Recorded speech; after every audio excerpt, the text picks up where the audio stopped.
very good morning to all of you. Myself Dr. Krishna and welcome to Medical Academy वाला. So dear student, पिछले class में हम लोग infection के ऊपर काफी सारी बातें कर चुके थे.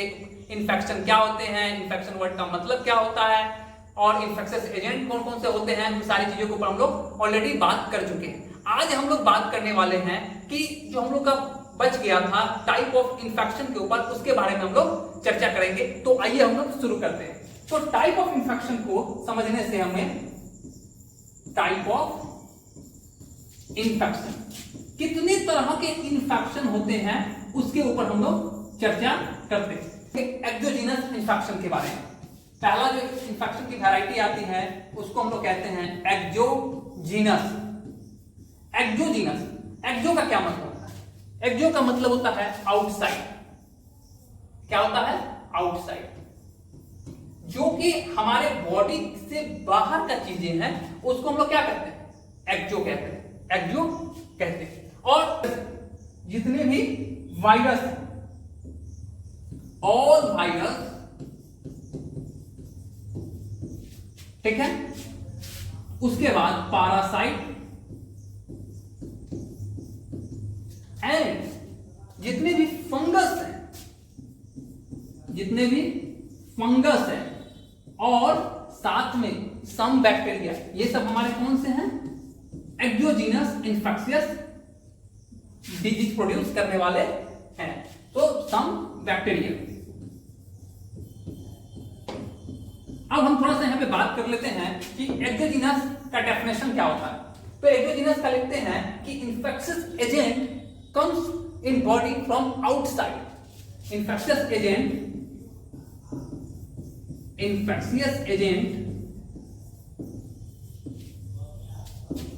comes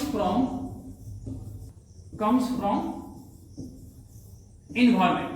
वैसे ऑर्गेनिज्म जो बाहर से आते हैं उनके बारे में जब हम बात करते हैं और आपके बॉडी में इंफेक्शन प्रोड्यूस करते हैं उसको हम लोग क्या कहते हैं? एक्सोजीनस कहते हैं. सेकेंड जो वैरायटी है उसके बारे में हम लोग अब बात करते हैं. सेकेंड वैरायटी जो आती है वो है हमारा सेकेंड टाइप की जो इन्फेक्शन आती है उसको हम लोग कहते हैं इंडोजीनस. इंडोजीनस. अब इंडोजीनस का क्या मतलब होता है? इंडोजीनस का मतलब होता है कि इंडो का मतलब होता है इनर. इनर यानी कि हमारे बॉडी में नॉर्मल फ्लोरा के फॉर्म में या नॉर्मली जो बैक्टीरिया प्रेजेंट है या नॉर्मली जो माइक्रोऑर्गेनिज्म प्रेजेंट है और वो अब अपने नॉर्मल प्लेस से, नॉर्मल लोकेशन से दूसरी जगह जाकर और दूसरी जगह चला जाता है, उस तरह के इन्फेक्शन को हम लोग कहते हैं endogenous infection. The infectious agent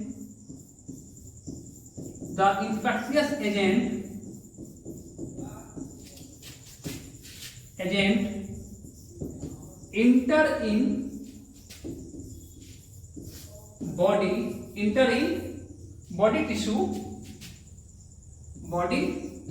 tissue from normal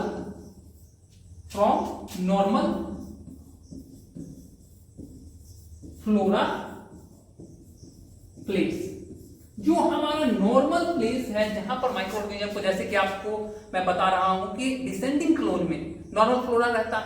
अब वहां से अगर ट्रैवल करके वो ट्रांसवर्स क्लोन में आ जाए, एसेंडिंग क्लोन में आ जाए, तो उसको हम लोग किस तरह का इन्फेक्शन कहेंगे? उस तरह के इन्फेक्शन को हम लोग कहते हैं इंडोजीनस इन्फेक्शन कहते हैं. ठीक है. अब हम लोग बात करते हैं थर्ड टाइप का इन्फेक्शन कौन सा होगा. थर्ड टाइप का इन्फेक्शन जो है जिसको हम लोग एक्टिव इन्फेक्शन के नाम से जानते हैं. एक्टिव कहने का मतलब एनर्जेटिक, यानी कि वैसा इन्फेक्शन जिसके होने के लिए जो माइक्रो ऑर्गेनिज्म है या जो पैथोजेन है, जो आपका इन्फेक्शियस एजेंट है, उसको फाइट करना पड़ता है, लड़ाई करनी पड़ती है, फाइट करनी पड़ती है बॉडी के अंदर जाने के लिए, सेल्स के अंदर जाने के लिए, टिश्यू के अंदर जाने के लिए, जहां पर. और जब भी फाइट होगी तो क्या होगा? एनर्जी का यूटिलाइजेशन होगा, एनर्जी खर्च होगी, एटीपी का यूज होगा.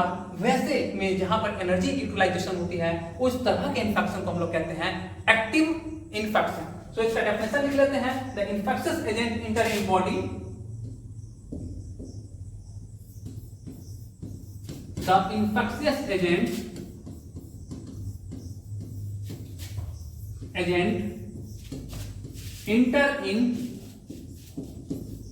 इंटर कहां पे? टिश्यू में.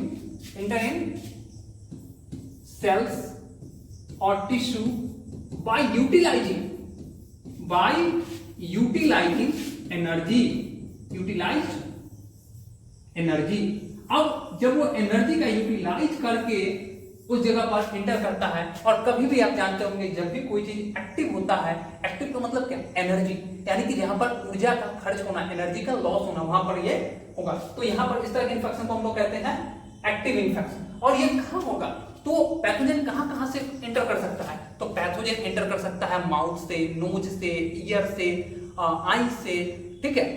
तो ये जो है पाथवे जो है वहां से एंटर कर सकता है, चाहे आपकी जो है यूरिनरी ट्रैक्ट से एंटर कर सकता है। तो इन सभी जगह, और इन सभी जगह पर आप जानते होंगे कि इन्फेक्शियस एजेंट इंटर करेगा नेचुरल ऑरिफिस से, चाहे वो नोज हो, यहाँ पर किसी न किसी रूप में आपकी इम्यूनिटी के अलग अलग जगह के अलग अलग डिफेंस लगे हैं, चाहे वो केमिकल हो बैरियर है, चाहे केमिकल बैरियर हो, फिजिकल बैरियर हो, या फिर इम्यूनोलॉजिकल बैरियर हो, जहां वहां पर एंटीबॉडी क्यों न लगे हो। तो वहां पर अलग अलग है, जैसे आपके माउथ का पीएच अलग है, स्टमक का पीएच अलग है। अब स्टमक में कोई बैक्टीरिया जाएगा तो सर्वाइव नहीं करेगा ना, तो ये क्या है, और वहां से अगर वो बच के निकलता है, इसका मतलब कि वो कितना एनर्जी यूटिलाइज किया, उसके पास कितना वायलेंस कैपेसिटी है अपने आप को एनर्जी से प्रोटेक्ट करके, और तब जाकर डिजीज प्रोड्यूस करा। इस तरह के जो डिजीज प्रोड्यूस होते हैं उसको हम लोग एक्टिव इन्फेक्शन कहते हैं। So infectious agent enter from natural orifice, और इसका नेचुरल ऑरिफिस के जगह से क्या करेगा, नेचुरल ऑरिफिस से एंट्री करेगा, नेचुरल ऑरिफिस से एंट्री करेगा, ऑरिफिस से क्या करेगा, एंटर करेगा बॉडी। और नेचुरल ऑरिफिस के बारे में मैंने जैसा कि कहा आपको, नोज, माउथ, ईयर, राइट। सो आपके ये सब जो है बेसिकली क्या है, आपके नेचुरल ऑरिफिस है, यहां से एंटर कर सकता है। अगला के बारे में हम बात करते हैं जिसको हम लोग कहते हैं पैसिव, क्या कहते हैं, पैसिव इन्फेक्शन। अब पैसिव इन्फेक्शन किसको कहते हैं, यानी कि वैसा इन्फेक्शन जिसमें माइक्रो ऑर्गेनिज्म को फाइट नहीं करना पड़ता है किसी भी तरह से, और वो अचानक जो है कि उसको कहते हैं ना कि बिना बना बनाया खाना किसी को मिल जाए, बिना बनाया रहने के लिए घर मिल जाए, उस तरह का ये काम जो है जिसके साथ होता है। और वैसे वो कौन होते हैं जिनको बना बनाया, अब मान लीजिए कि किसी को एग्जाम्स में जो है बिना पढ़े हुए ही नंबर मिल जाते हैं, तो वो लोग, उनके पास एनर्जी नहीं है, उनके पास कुछ भी तो नहीं है, सिर्फ कहने के लिए है कि हाँ भाई मैं भी डिजीज प्रोड्यूस कर सकता हूँ, मैं भी मार्क्स ला सकता हूँ, ठीक उसे कहता है मैं भी डिजीज प्रोड्यूस कर, लेकिन तुम्हारी कैपेसिटी नहीं है कि तुम अपने, वो कहते हैं कि अपनी कैपेसिटी नहीं है, किसी के हेल्प के जरिए जो है ये डिजीज प्रोड्यूस करेगा। और हेल्प कौन करता है इसका, इसमें हेल्प कर देते हैं जब हमारा बॉडी कहीं से न कहीं से रप्चर हो, इंजर्ड हो, कहीं हमारे बॉडी में किसी तरह का, जैसे सर्जिकल प्रोसीजर के समय, किसी नीडल के पंक्चर के समय, लेबोरेटरी एग्जामिनेशन के समय, या बहुत सारे सर्जरी के दौरान, तो इन सभी के टाइम में ये जो बैक्टीरिया है, ये जो ऑर्गेनिज्म है हमारे बॉडी में इंटर करता है, और इस तरह के इन्फेक्शन को हम लोग कहते हैं पैसिव इन्फेक्शन। तो जहां पर इन्फेक्शन एजेंट को इंटर करने के लिए किसी भी तरह का एनर्जी यूटिलाइजेशन नहीं करना पड़ता, right. Infectious agent, the infectious agent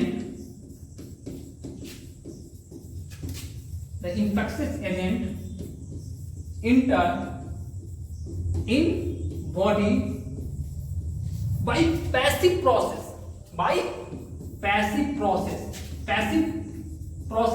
यानी कि जहां पर एनर्जी का यूटिलाइजेशन नहीं होगा। अब पैसिव प्रोसेस क्या होगा, पैसिव प्रोसेस करने का मतलब, पैसिव प्रोसेस में जैसे किसी भी तरह का wound, for example wound, right, wound हो ड्यूरिंग सर्जिकल प्रोसीजर,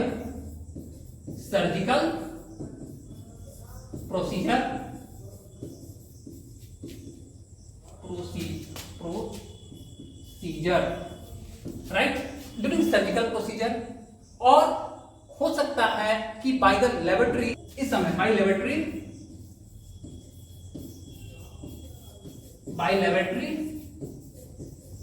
वर्क,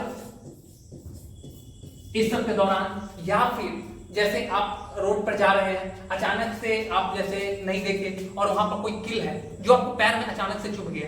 अब चूंकि वहां से एक ट्रैक बन जाता है, इस इन्फेक्शन को जाने के लिए बेसिकली एक ट्रैक चाहिए।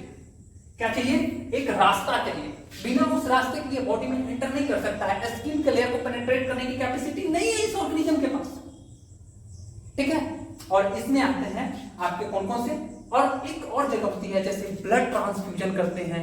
ब्लड ट्रांसफ्यूजन के दौरान ये जो, इसीलिए आज के टाइम में जब भी ब्लड ट्रांसफ्यूजन की बात आती है तो हम लोग बहुत सारे जो है लेबोरेटरी इन्वेस्टिगेशन करके, बहुत सारे टेस्ट करके हम लोग जो है ब्लड ट्रांसफ्यूज करते हैं, क्योंकि उसके थ्रू भी तो ये इन्फेक्शन चला जाएगा दूसरे बॉडी में ना। तो बाय द रूट कोई इसको सहारा दे, कोई रास्ता दे, तब ये बॉडी में इंटर कर सकता है, ठीक है।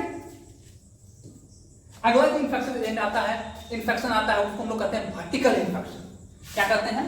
पांचवा को हम लोग वर्टिकल कहते हैं। अब वर्टिकल क्यों? वर्टिकल का मतलब आप लोग जानते होंगे। वर्टिकल जो हमारे बॉडी में जाने के लिए किसी भी चीज को क्रॉस करके जाए, ठीक है। अब कोई भी चीज को क्रॉस करके, तो क्रॉस करके, जैसे एक यूट्रस में, ये जो यूट्रस है मदर का नॉर्मली, अब यहां पर क्या है कि एक बेबी जो है मूव कर रहा है, नॉर्मल सा बच्चा। अब क्या हुआ कि ड्यूरिंग द प्रेगनेंसी कोई भी रूबेला का वायरस है या किसी भी तरह के जो ऑर्गेनिज्म है वो प्लासेंटा, क्योंकि ये बच्चा तो प्लासेंटा से कनेक्ट है। क्या है? प्लासेंटा से कनेक्ट है। अब इस प्लासेंटा, ये जो प्लासेंटा है जिसमें कि ब्लड जो है मदर का ब्लड फीटस तक पहुंचता है, और यहां पर क्या है? एक मेम्ब्रेन है, और इस मेम्ब्रेन से अगर ये क्रॉस करके बच्चों में चला जाता है, इस तरह के इंफेक्शन को हम लोग कहते हैं vertical infection. So the infection agent enter in body tissue by the crossing of membrane.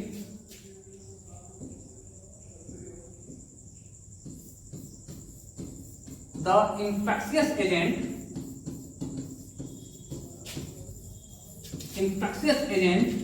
enter in body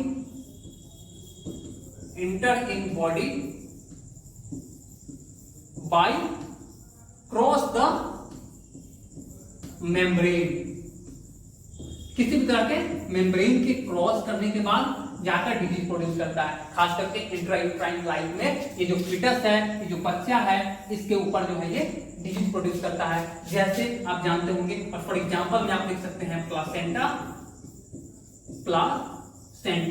और प्लासेंटा, और यहां पर कौन कौन से इंफेक्शन हो सकते हैं? रूबेला,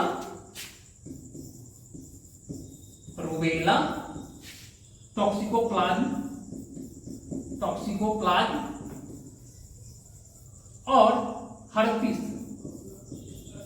है। तो ये सब जो है वर्टिकल ट्रांसफर होते हैं। वर्टिकली जो है इनको जाने के लिए एक रास्ता चाहिए और मेम्ब्रेन को क्रॉस करके चले जाते हैं, इसको हम लोग कहते हैं वर्टिकल इन्फेक्शन। अगला जो इन्फेक्शन की टाइप आती है वो है प्राइमरी इन्फेक्शन। प्राइमरी कहने का मतलब पहली बार, first time.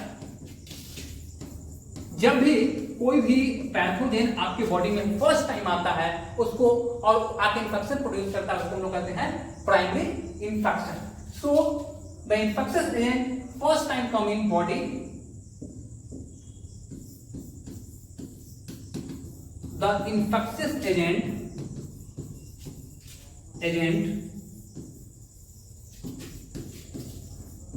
come in body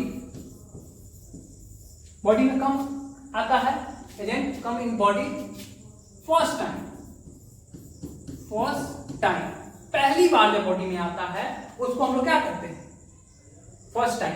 और ये ऐसा नहीं है कि ऑर्गेनिज्म ये बॉडी में पहली बार आया है, इस तरह के इंफेक्शन को हम लोग कहते हैं प्राइमरी इंफेक्शन, ठीक है। तो जितने भी आप एग्जांपल में लिख सकते हो, फॉर एग्जांपल ऑल वायरस हमारे बॉडी में कभी नहीं रहता, इसलिए इसको हम लोग। सातवां जो हमारा आता है वो है री इन्फेक्शन। री का मतलब क्या होता है? री का मतलब अगेन, री इन्फेक्शन, कि एक बार वो ऑर्गेनिज्म हमारे बॉडी में आ चुका था, वो इन्फेक्शन आ चुका था, अब दोबारा आ गया, उसको हम लोग कहते हैं री इन्फेक्शन। री का मतलब होता है अगेन, बॉडी में दोबारा इन्फेक्शन आना। So infection agent repeated attack on body, repeat जो है कि वो repeated attack on body. infectious agent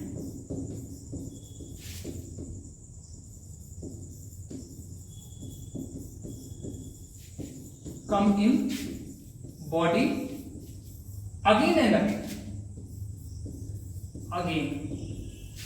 and again, बार बार वो ऑर्गेनिज्म जो है बॉडी पर अटैक कर रहा है, रिपीट कर रहा है, इस तरह के इन्फेक्शन को हम लोग क्या कहते हैं, री इन्फेक्शन के नाम से हम लोग जानते हैं। जैसे कि आप लोग टाइफाइड में सुनते होंगे, टाइफाइड के बारे में कि बार बार इस पर्सन को टाइफाइड हो जा रहा है, साल्मोनेला जो है बार बार अटैक कर दे रहा है। क्यों हो रहा है? क्योंकि वो उसी को हम लोग कहते हैं री इन्फेक्शन के नाम से जानते हैं। चलिए अगला जो टाइप आता है वो है पारा इन्फेक्शन। कौन सा इन्फेक्शन? ये है हमारा पारा इन्फेक्शन। पारा इन्फेक्शन, पारा इन्फेक्शन का क्या मतलब है? पारा इन्फेक्शन करने का मतलब कि एक ऐसा इन्फेक्शियस एजेंट जो फर्स्ट टाइम हमारे बॉडी पर अटैक किया प्राइमरी के फॉर्म में, प्राइमरी इन्फेक्शन के फॉर्म में, लेकिन जब वो सेकेंड टाइम अटैक करेगा, री इन्फेक्शन जब प्रोड्यूस होगा तो वो री इन्फेक्शन नहीं करेगा, क्योंकि वो अपना कैरेक्टर चेंज कर लेगा, अपना अपीयरेंसेस चेंज कर लेगा, अपना लोकेशन चेंज कर लेगा डिजीज का, और उस तरह के इन्फेक्शन को हम लोग क्या करते हैं, पारा इन्फेक्शन कहते हैं। यानी कि ये ऑर्गेनिज्म फर्स्ट टाइम बॉडी में आया, प्राइमरी इन्फेक्शन तो हुआ था, प्राइमरी हुआ, लेकिन जब इसको सेकेंडरी करने का बारी आया, या जिसको हम लोग री इन्फेक्शन की बात करते हैं, री इन्फेक्शन की बात जब आई तो ये री इन्फेक्शन नहीं करके ये क्या प्रोड्यूस कर दिया उसकी जगह पर, पारा इन्फेक्शन किया। क्यों? क्योंकि पारा इन्फेक्शन इसलिए क्योंकि ये अपना कैरेक्टर को चेंज कर लिया सेकेंड टाइम में, कैरेक्टर को चेंज कर लिया, अपना लोकेशन चेंज कर लेता है, लोकेशन चेंज कर लेता है, अपीयरेंसेस को चेंज कर लेता है, अपीयरेंस चेंज कर लेता है, ठीक है, अपना इंक्यूबेशन पीरियड तक को चेंज कर लेता है, ये इंक्यूबेशन पीरियड को चेंज कर लेता है, इसलिए इसको हम लोग कहते हैं पारा इन्फेक्शन के नाम से हम लोग इसको जानते हैं। जैसे फॉर एग्जांपल के रूप में आप लिख सकते हैं, for example chicken pox, chicken pox, chicken pox first time ये चाइल्ड में बेसिकली होता है, चाइल्ड में हुआ। अब चाइल्ड के बाद ये जो डिजीज है अब क्या करेगा, ये इन्फेक्शन जब अगेन आएगा, री इन्फेक्शन के फॉर्म में जब आने की कोशिश करेगा, तो ये री इन्फेक्शन होता तो री इन्फेक्शन का ही वैरायटी कह सकते हो उसको आप, लेकिन री इन्फेक्शन नहीं कहते हैं इसको। उस समय आएगा तो क्या आता है, हर्पीज जोस्टर के फॉर्म में आता है, हर्पीज जोस्टर के फॉर्म में आता है, और ये बेसिकली एडल्ट में होता है। अब सोचो कि एक चिकन पॉक्स जो बेसिकली फीवर, पायरेक्सिया और इन सब के साथ ब्लिस्टर स्किन पे फॉर्म करता है और एक सप्ताह में खत्म हो जाता है चिकन पॉक्स। अब सेकेंड टाइम ये जब अटैक किया बॉडी पे तो हर्पी जोस्टर के फॉर्म में अटैक किया, और आप जानते हो कि हर्पी जोस्टर जो है कितने टाइम तक चलता है, स्किन के क्या हालत होती है इसमें, ऐसा स्किन डिजीज प्रोड्यूस करता है। इसीलिए इसको हम लोग पारा इन्फेक्शन के नाम से जानते हैं। कई लोग पारा इन्फेक्शन और री इन्फेक्शन में कंफ्यूज होते हैं। तो देखिए पारा इन्फेक्शन में कैरेक्टर, अपीयरेंसेस, ये जो कैरेक्टर, ये जो हमने आपके यहाँ पे लिखे हैं, ये बॉक्स आप याद रखिए, कभी भी आपको पारा इन्फेक्शन और री इन्फेक्शन में कंफ्यूजन नहीं होगा। अगला जो आता है basically secondary infection. Secondary infection, अब सेकेंडरी इन्फेक्शन की बात जब करते हैं हम लोग, तो सेकेंडरी इन्फेक्शन में क्या होता है समझिए। सेकेंडरी इन्फेक्शन में कि कोई भी ऐसा ऑर्गेनिज्म या कोई ऐसा पैथोजन, कोई ऐसा इन्फेक्शियस एजेंट जो पहले से बॉडी पर अटैक करके बॉडी को वीक कर दिया, कमजोर कर दिया हो, या आपकी इम्यूनिटी जो है पहले से बहुत कमजोर हो चुकी है, इम्यूनिटी जो है पहले से बहुत कमजोर है, इम्यूनिटी जो है बहुत कमजोर है, या फिर कोई ऑर्गेनिज्म का पहले से अटैक था, ऑर्गेनिज्म प्रीवियसली अटैक, ठीक है, कोई ऑर्गेनिज्म जो है पहले से आपको अटैक किया, राइट। अब क्या होता है कि इस समय आपकी इम्यूनिटी कमजोर हो गई, या कोई ऑर्गेनिज्म की वजह से आपकी बॉडी बहुत कमजोर है, और इस टाइम कोई और वीक ऑर्गेनिज्म आके आपके बॉडी पर अटैक करके डिजीज प्रोड्यूस कर देता है। उसको हम लोग क्या कहते हैं, सेकेंडरी इन्फेक्शन कहते हैं। तो इन्फेक्शियस एजेंट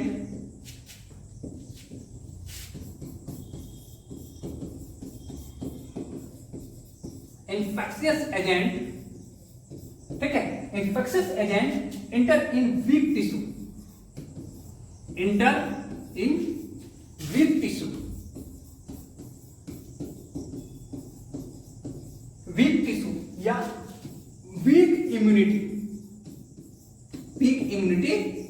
अब जिनकी इम्यूनिटी वीक है उसके ऊपर ये ऑर्गेनिज्म का अटैक होता है, इसीलिए हम लोग इसको सेकेंडरी इन्फेक्शन के नाम से जानते हैं। और एग्जांपल आप लोग को बहुत नजदीक का है, कोविड-19 के टाइम में जब वायरस जो है, ये जो वायरस है वो रिस्पिरेटरी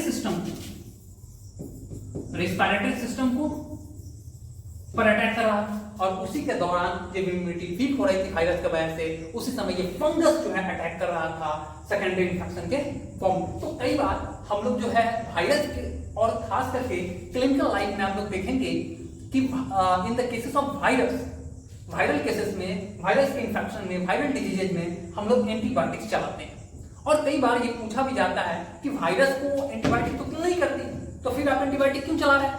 तो एंटीबायोटिक हम लोग इसलिए चलाते हैं कि हम लोग सेकेंडरी इन्फेक्शन को रोक सकें, राइट। अगला जो हम लोग का आता है वो है hospital acquired infection, hospital acquired infection, right. Hospital acquired infection की बात हम लोग करते हैं, हॉस्पिटल एक्वायर्ड की बात करते हैं। अब मान लो कि कोई पर्सन ऐसा जो हेल्दी था, कोई पेशेंट को लेके आया अटेंडेंट, अब वो 8 दिन 10 दिन तक हॉस्पिटल में उसका पेशेंट जो है भर्ती रहा। अब पेशेंट जो है हॉस्पिटल में 8-10 दिन तक रहा, तो उसका अटेंडेंट भी 8-10 दिन तक रहे। अब 8-10 दिन रहने के बाद क्या हुआ कि जो अटेंडेंट था वो भी बीमार पड़ गया। और क्यों बीमार पड़ गया? क्योंकि वहां की जो वायरस थे, उस हॉस्पिटल के अंदर जो बैक्टीरिया थे, उसकी वजह से वो जो हेल्दी पर्सन था, वो अटेंडेंट था, वो बीमार पड़ जाता है। इस तरह के इन्फेक्शन को हम लोग कहते हैं हॉस्पिटल एक्वायर्ड इन्फेक्शन। या फिर जो पेशेंट था वो किसी और डिजीज के कारण भर्ती किया गया, लेकिन 8-10 दिन बीतने के बाद उसे कोई और भी इन्फेक्शन हो जाता है, तो उस तरह के इन्फेक्शन जो हॉस्पिटल से आए रहते हैं उसको हम लोग क्या कहते हैं, हॉस्पिटल एक्वायर्ड इन्फेक्शन के नाम से हम लोग जानते हैं। तो द इन्फेक्शियस एजेंट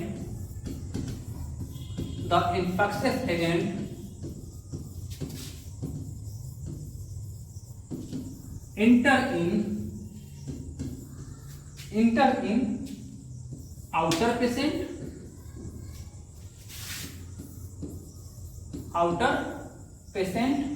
और inner patient, जो पहले से भर्ती हैं उनमें या जो नया आते हैं उसमें अगर इंटर कर जाता है इनर पेशेंट, तो इस तरह के इन्फेक्शन को हम लोग क्या करते हैं,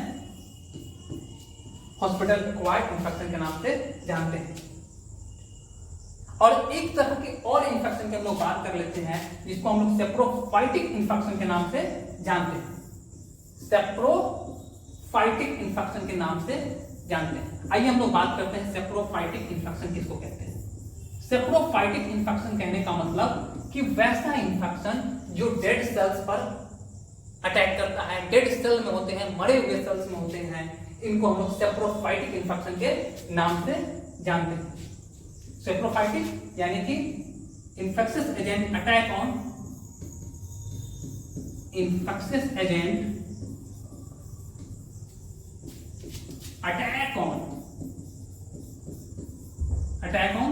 डेड सेल, जो मरा हुआ सेल है उस पर अटैक करता है।